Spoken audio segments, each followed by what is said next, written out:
जय हिंद बच्चों, बहुत बहुत स्वागत है आपका क्लास 11 बिजनेस स्टडी में। बच्चों हम एक चैप्टर कवर कर रहे हैं forms of business organisation. Forms of business organisation में बेसिक हमने देख लिया था और साथ ही साथ हमने एक टॉपिक कवर कर लिया था, उसमें सोल प्रोप्राइटरशिप। क्लियर है। नेक्स्ट टॉपिक हमारा आने वाला है joint Hindu family business. Clear है। आज हम इसी टॉपिक को यहाँ पे कवर करेंगे। चलिए स्टार्ट करते हैं video. Joint Hindu family business. Joint Hindu family business होता क्या है बच्चों? हम सबसे पहले इसके बारे में जानेंगे, फिर हम इसके एडवांटेज देखेंगे और फिर हम इसके क्या देखेंगे, डिसएडवांटेज देखेंगे। क्लियर है। चलिए सबसे पहले देखते हैं joint Hindu family business comes into existence as per the Hindu inheritance act of India.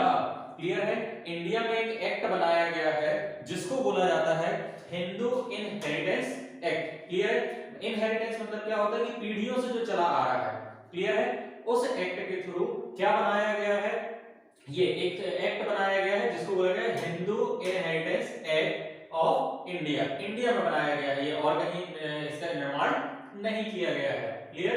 तो जॉइंट हिंदू फैमिली बिजनेस कैसे आता है?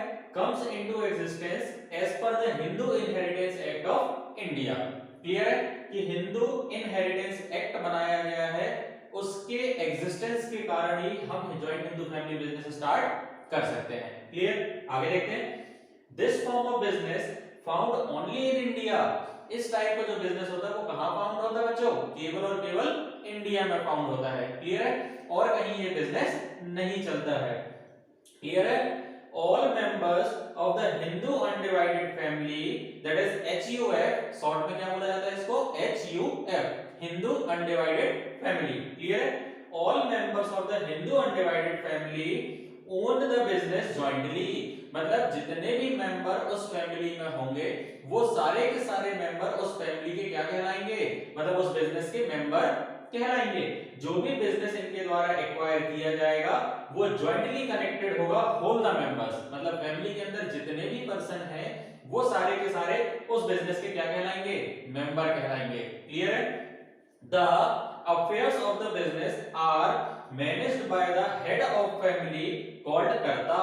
क्या बोला जा रहा है कि जितने भी डिसीजंस मेकिंग होंगे, है ना, जितने भी वर्क होंगे, जितना भी मैनेजमेंट होगा वो सारा का सारा किसके द्वारा किया जाएगा? कर्ता के द्वारा किया जाएगा। किसके द्वारा किया जाएगा? कर्ता। और कर्ता कौन होता है? Head of the joint Hindu family business. Joint Hindu family business का जो हेड होगा, मतलब सबसे बुजुर्ग आदमी होगा, उस आदमी के हाथ में क्या होता है? पूरा का पूरा मैनेजमेंट होता है। और उस मैनेजमेंट करने वाले हेड को अपन क्या बोलते हैं बच्चों? कर्ता बोलते हैं। क्या बोलते हैं? कर्ता। क्या बोल रहा है? The affairs of the business are managed by head of the family. जो हेड ऑफ द फैमिली होता है वो पूरे के पूरे मैनेजमेंट को देखता है। क्लियर। जितने भी डिसीजन होंगे वो कौन लेगा? जो करता होगा, जो मैनेज करने वाला व्यक्ति होगा वो लेगा। क्लियर है। और उस मैनेज करने वाले व्यक्ति को अपन क्या बोलते हैं? कर्ता। मतलब head of the family is called as karta. जो भी फैमिली का हेड होगा उसको हम क्या बोलेंगे? Karta. All other members are called co-partner. क्या बोला जा रहा है? हेड ऑफ द फैमिली को अपन ने क्या बोल दिया बच्चों? कर्ता बोल दिए। और उसके अलावा जो ऑल अदर मेंबर होंगे उनको अपन क्या बोलेंगे? को-पार्टनर। क्या बोलेंगे बच्चों? को-पार्टनर्स। क्लियर है। हेड ऑफ द फैमिली जो सबसे बुजुर्ग है, जो मैनेज करने का काम कर रहा है, उसको बोलेंगे कर्ता। और उसके अलावा जॉइंट हिंदू फैमिली बिजनेस में जितने भी मेंबर होंगे अपन उनको बोलेंगे को-पार्टनर्स। क्या बोलेंगे बच्चों? को-पार्टनर्स। क्लियर है। चलिए तो क्या बताया कि एक हिंदू इनहेरिटेंस एक्ट होता है इंडिया के अंदर, उसके द्वारा बनाया जाता है joint Hindu family business. Clear. दूसरा बोला कि it is found only in India. कहां फाउंड किया जाता है? केवल इंडिया में होता है जॉइंट हिंदू फैमिली बिजनेस, और कहीं नहीं होता। All members of the Hindu family all members of the Hindu undivided family, that is HUF, is owned by the jointly. मतलब जो बिजनेस होता है वो सभी के द्वारा किया जाता है, जॉइंटली होते हैं वो मेंबर। क्लियर है। और जितने भी काम होते हैं हेड के द्वारा किए जाते हैं। हेड को अपन क्या बोलते हैं? कर्ता। और हेड के अलावा जितने भी फैमिली मेंबर होंगे उनको बोलेंगे को-पार्टनर्स। क्लियर बच्चों। चलिए आगे बढ़ते हैं। देखते हैं। Membership is restricted only to members of the joint family, no outsider can become the member. क्या बोल रहा है कि उस फैमिली में जो भी मेंबर होगा, है ना, मतलब जो भी उस फैमिली में पैदा हुआ वो ऑटोमेटिकली उस बिजनेस का क्या बन जाएगा? मेंबर बन जाएगा।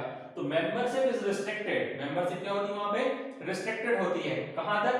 Only to members of the joint family, जो फैमिली है उसके मेंबर तक वहां तक रिस्ट्रिक्टेड है, मतलब उस फैमिली का मेंबर उस बिजनेस का मेंबर कहलाएगा। कोई भी outsider, no outsider can become the member, कोई भी आउटसाइडर उस जॉइंट हिंदू फैमिली बिजनेस का मेंबर नहीं बन सकता। क्लियर है?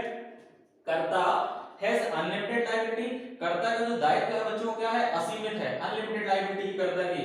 While all other members have limited liability, और बाकी जितने मेंबर्स होते हैं उनकी जो लायबिलिटी होती है वो क्या होती है? सीमित होती है। उनका जो दायित्व होता है वो क्या होता है बच्चों? सीमित होता है। कर्ता का जो दायित्व होगा वो असीमित होगा, और कर्ता के अलावा जितने फैमिली मेंबर्स हैं उनका जो दायित्व होगा वो सीमित होगा, लिमिटेड लायबिलिटी होगी। क्लियर है? कर्ता का अनलिमिटेड मतलब असीमित दायित्व होगा, और जो को पार्टनर्स होंगे उनके लिमिटेड लायबिलिटी होगी, सीमित दायित्व होगा। Clear? The share of each member keeps on fluctuating, मतलब हर एक मेंबर का जो शेयर है, मतलब उस बिजनेस से होने वाला प्रॉफिट, उस बिजनेस से होने वाला प्रॉफिट अगर किस में बटेगा? उस पूरी फैमिली के बीच में बटेगा, तो हर मेंबर का जो शेयर होता है वो क्या होता है? अलग अलग होता है, मतलब फ्लक्चुएट करता है, कभी ज्यादा मिलेगा कभी कम मिलेगा, किसी को ज्यादा मिला किसी को कम मिला। क्लियर है? तो the share of each member keeps on fluctuating, मतलब कि बदलते रहता है। ठीक? Business continues to exist upon the death of any member और कर्ता, अगर कर्ता की डेथ हो जाती है तो भी बिजनेस कंटिन्यू चलते रहेगा, फैमिली का कोई मेंबर की डेथ हो जाती है तो भी बिजनेस हमारा क्या होगा? कंटिन्यू चलता रहेगा। मतलब death of any member is not affected in business activities, मतलब किसी भी मेंबर की अगर डेथ हो जाती है तो बिजनेस हमारा डिसकंटिन्यू नहीं होगा, वो कंटिन्यूअसली लगातार क्या होता रहेगा? चलते रहेगा। Business continues to exist upon, कब तक चलते रहेगा? जब तक पूरी फैमिली है। क्लियर है? किसी भी एक मेंबर के जाने से मतलब डेथ होने से या कर्ता की डेथ होने से कोई फर्क नहीं पड़ता। अब मान लो कर्ता निपट गया है ना, कर्ता की क्या हो गई? डेथ हो गई, तो कर्ता कर्ता कौन होता है? Head of the family. अब अगर कर्ता की डेथ हो गई है तो उसके बाद का जो हेड होगा, मतलब उसके बाद जो भी सबसे बड़ा उस फैमिली का होगा वो क्या बन जाएगा? कर्ता बन जाएगा, और बाकी पार्टनर तो को पार्टनर कहलाते हैं। क्लियर है? कर्ता की डेथ होने पे उसके बाद जो भी सबसे एजेड मेंबर होगा वो कहलाएगा फिर कर्ता। क्लियर है? और किसी भी मेंबर की डेथ होने से बिजनेस डिसकंटिन्यू नहीं होता है, वो कंटिन्यूअसली चलते रहता है। डेथ के केस में कोई इसमें डिसकंटिन्यूटी नहीं आती है। जॉइंट हिंदू फैमिली बिजनेस में डेथ के केस में बिजनेस कंटिन्यू चलता रहेगा, है ना। डेथ चाहे कर्ता हो चाहे कोई मेंबर हो, उसकी डेथ से बिजनेस में कोई फर्क नहीं पड़ता, बिजनेस हमेशा कंटिन्यूअसली चलता रहेगा, कोई टेंशन रहेगा। क्लियर है? क्या बोला? कर्ता की लायबिलिटी अनलिमिटेड होती है, मेंबर्स की लायबिलिटी लिमिटेड होती है, सीमित होती है, इसकी असीमित होती है कर्ता की। क्लियर है? और बोल रहा है कि जितने मेंबर फैमिली में होंगे केवल उस वही बिजनेस के मेंबर कहलाएंगे, आउटसाइडर वहां पे अलाउ नहीं है। क्लियर बच्चों? चलिए आगे देखते हैं। Advantage of HUF, Hindu undivided family business के एडवांटेज क्या क्या है, इसकी विशेषताएं क्या क्या है? क्लियर है? Good, every co-partner has an assured share of in profit, मतलब हर एक मेंबर का प्रॉफिट पहले से डिसाइड होता है कि उसको प्रॉफिट का कुछ ना कुछ हिस्सा मिलेगा, एश्योर्ड होता है। Clear? Every co-partner has an assured share in profit, profit में उसका कुछ ना कुछ हिस्सा होता है, चाहे वो माइनर हो चाहे वो मेजर हो, 18 साल से ऊपर हो चाहे 18 साल से कम हो, हर किसी मेंबर का जो प्रॉफिट होता है वहां पे एश्योर्ड होता है। The business has continued existence, business का क्या होता है? किसी की डेथ होने से, मैंने अभी लास्ट पॉइंट पढ़ा था कि चाहे कर्ता की डेथ हो जाए चाहे किसी मेंबर की डेथ हो जाए, को-पार्टनर की डेथ हो जाए, बिजनेस डिसकंटिन्यू नहीं होगा, बिजनेस लगातार क्या होता रहेगा? चलते रहेगा। क्लियर है? तो the business has continued existence, business का कंटिन्यू एग्जिस्टेंस बना रहता है। Decision making is quick as the powers are with the karta, क्या बोल रहा है? डिसीजन मेकिंग यहां पे क्या होती है? बहुत फास्ट होती है, क्विक डिसीजन मेकिंग होती है। क्यों होती है? क्योंकि पूरा का पूरा बिजनेस कौन मैनेज करता है? कर्ता मैनेज करता है। कौन करता है? कर्ता।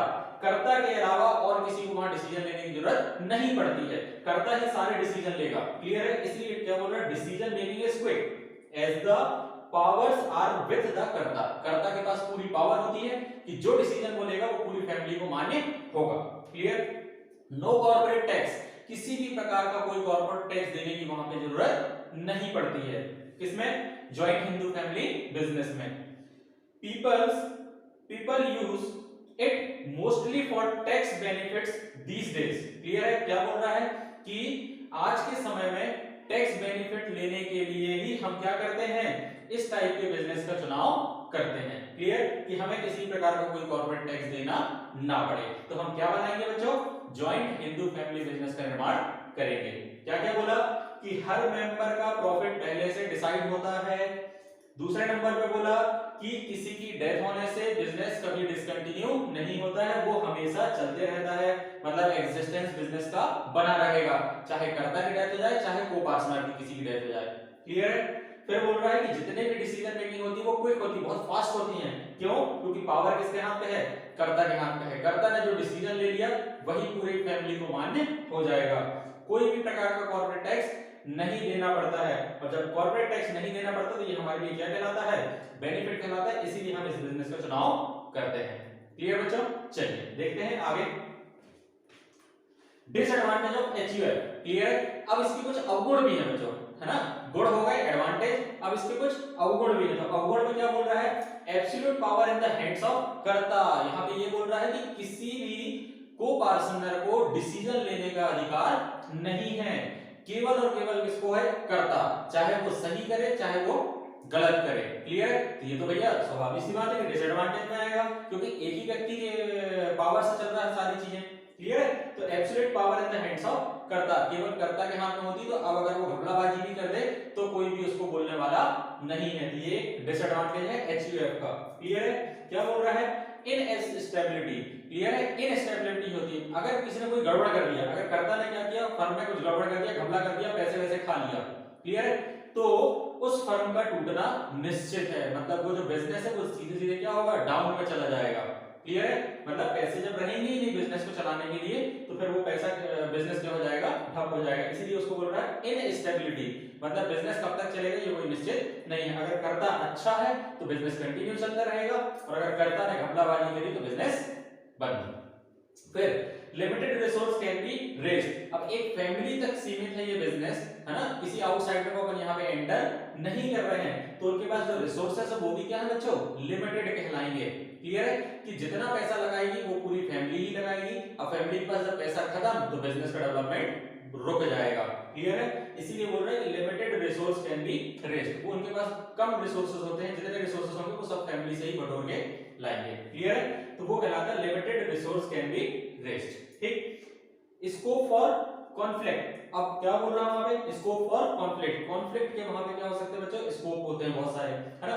मतलब अगर कोई लड़ाई झगड़ा हो गया, कोई फैमिली से अलग होना चाहता है, हमने बोला joint Hindu family business. Joint मतलब कि एक साथ वो क्या है, मिलजुल के रह रहे हैं। अगर वहां पे किसी के बीच में कोई विवाद हो गया तो फिर वो बिजनेस क्या हो जाएगा, डिसकंटिन्यू हो जाएगा। इसलिए वहां पे लड़ाई झगड़े के चांसेस बढ़ जाते हैं। क्लियर है? सामूहिक परिवार में लड़ाई झगड़े के चांसेस बढ़ते हैं। क्लियर है? तो वही बोल रहे हैं स्कोप फॉर कॉन्फ्लिक्ट्स। कॉन्फ्लिक्ट्स आने के वहां पे चांसेस बहुत ज्यादा होते हैं। ये है आपके डिसएडवांटेज ऑफ एचयूएफ। क्लियर बच्चों? नेक्स्ट क्लास में हम करेंगे पार्टनरशिप। तब तक के लिए थैंक यू।